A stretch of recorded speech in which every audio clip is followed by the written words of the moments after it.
তুমি কি মাছ ধরতে পারো?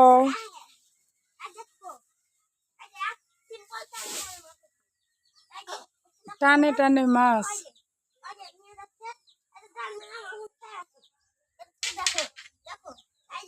এই যে সিপাত ময়দা দিয়ে মাছ ধরবে, দেখো।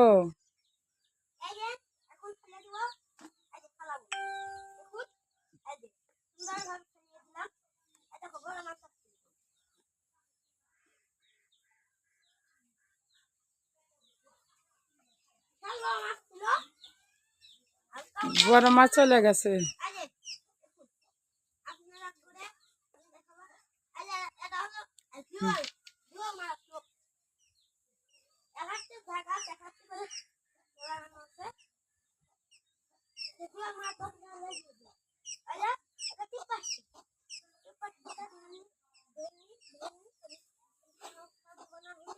সিফাত অনেকক্ষণ অপেক্ষা করতেছে, দেখি একটা মাছ ধরো।